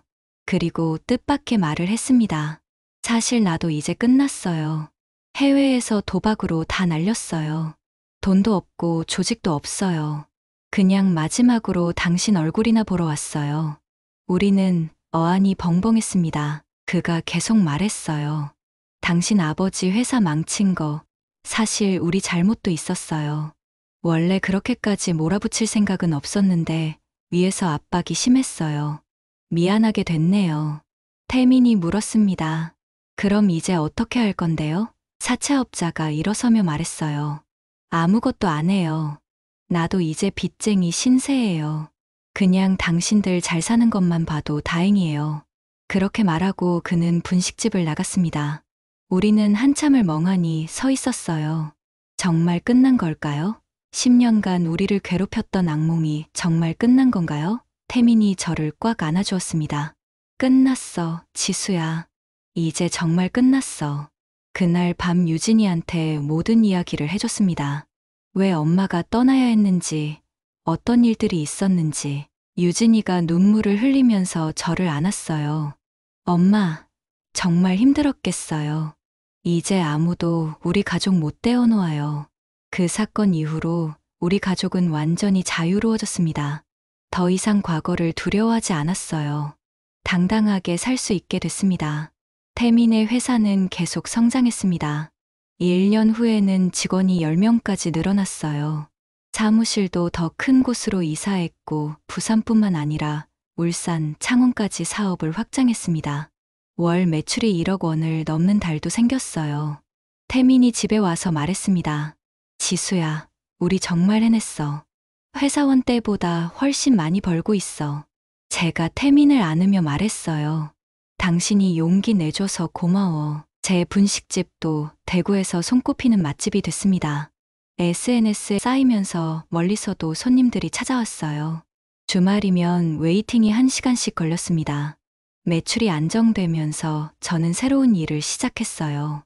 매주 화요일마다 한부모 가정 아이들한테 무료로 떡볶이를 나눠주기로 한 겁니다. 사랑 나눔의 날이라고 이름 붙였어요. 유진이가 제안한 아이디어였습니다. 엄마, 저처럼 힘들었던 친구들 도와주면 안 돼요? 저는 엄마라도 있었는데 어떤 친구들은 정말 혼자예요. 아이의 말에 제 가슴이 뭉클해졌습니다. 첫날 5명 정도 왔는데 입소문이 나면서 점점 늘어났어요. 이제는 매주 20명 넘는 아이들이 찾아옵니다. 아이들이 맛있게 먹는 모습을 보면 정말 행복했어요. 태민도 사회공헌 활동을 시작했습니다. 영세한 중소기업들한테 무료로 안전 컨설팅을 해주기로 한 거예요. 한 달에 한 업체씩 선정해서 도와줬습니다. 어느 날 태민이 도와준 업체 사장님이 찾아왔어요. 눈물을 흘리면서 고맙다고 인사하더라고요. 덕분에 큰 사고를 예방했고 회사도 살렸다면서요. 태민이 그 말을 듣고 정말 뿌듯해했습니다. 유진이는 초등학교 5학년이 됐어요. 반장도 했고 전교 회장 선거에도 나갔습니다. 비록 떨어졌지만 많은 표를 받았대요. 담임 선생님이 전화해서 말씀하셨어요. 유진이가 정말 모범적인 학생이에요. 친구들도 많이 따라요. 유진이는 학교에서도 나눔 활동을 시작했습니다. 도시락을 못 사오는 친구들을 위해 함께 나눔 프로젝트를 만들었어요. 도시락 많이 가져온 친구들이 적게 가져온 친구들과 나눠 먹는 거였습니다. 그게 학교 전체로 퍼져나갔어요. 다른 반에서도 똑같은 프로젝트를 시작했습니다. 교장 선생님이 전교 조회 시간에 유진이를 칭찬했대요. 우리 학교의 자랑이라고요. 유진이가 집에 와서 저한테 물었습니다. 엄마, 저 나중에 선생님 되면 안 돼요? 엄마처럼 아이들 가르치고 싶어요. 제 눈에서 눈물이 났어요. 10년 전 제가 포기했던 꿈을 딸이 꾸고 있다니요. 저는 유진이를 안으며 말했어요. 그래, 엄마가 응원할게. 유진이는 분명히 훌륭한 선생님이 될 거야. 유진이가 웃으면서 말했습니다. 엄마도 다시 선생님 하시면 안 돼요? 그 말에 저는 생각에 잠겼습니다. 교사 자격증은 아직 유효했어요. 10년 전 명예퇴직했지만 자격이 박탈된 건 아니었습니다. 다시 할 수 있을까요? 며칠 후 지역교육청에 문의했습니다. 복직이 가능하다고 하더라고요. 다만 정규직은 어렵고 기간제 교사로 시작해야 한답니다. 저는 망설였어요. 태민이 저를 격려했습니다.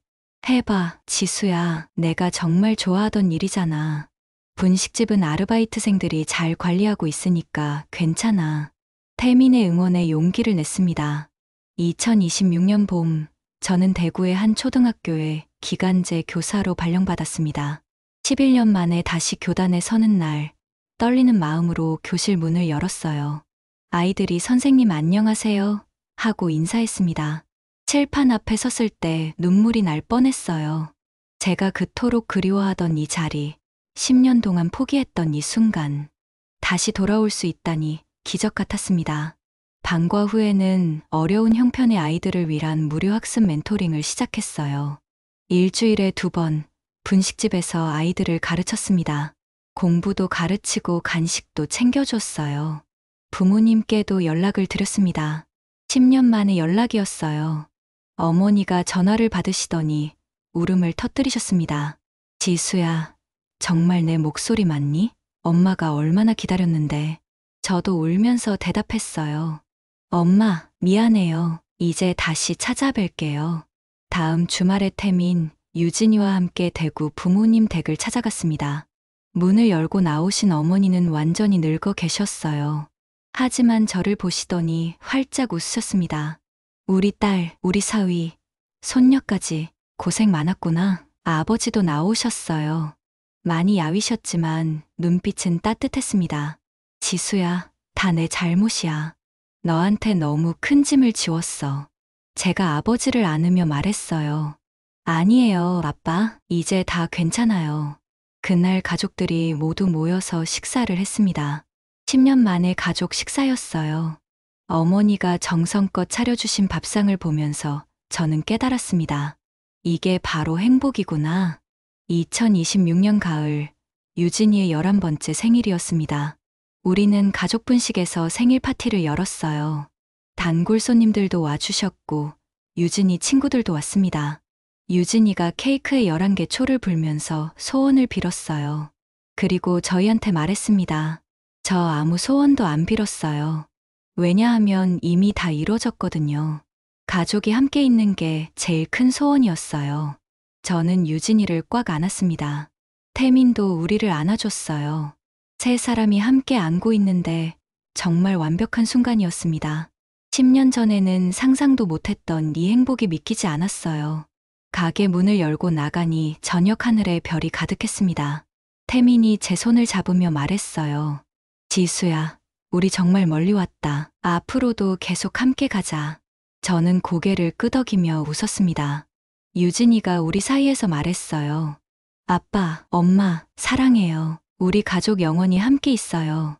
아이의 말에 우리는 더 세게 손을 잡았습니다. 지금 이 순간, 저는 세상에서 가장 행복한 사람입니다. 10년간의 아픔과 눈물, 외로움과 절망이 있었기에 지금 이 행복이 더욱 소중합니다. 포기하지 않았기에 다시 만날 수 있었어요. 가족은 혈연을 넘어선 마음의 연결입니다. 서로를 사랑하고 포기하지 않으면 어떤 어려움도 이겨낼 수 있어요. 지금 힘든 시간을 보내고 계신 분들께 말씀드리고 싶습니다. 포기하지 마세요. 희망을 잃지 마세요. 언젠가는 반드시 좋은 날이 올 겁니다. 저처럼 기적 같은 일이 일어날 수 있어요. 가족과 함께하는 평범한 일상이 얼마나 소중한지 잊지 마세요. 오늘도 저는 아침에 가족과 함께 일어나서 유진이 도시락을 쌉니다. 태미는 회사로 출근하고 저는 학교에 갑니다. 저녁이면 다시 모여서 밥을 먹고 이야기를 나눠요. 이런 평범한 일상이 기적입니다.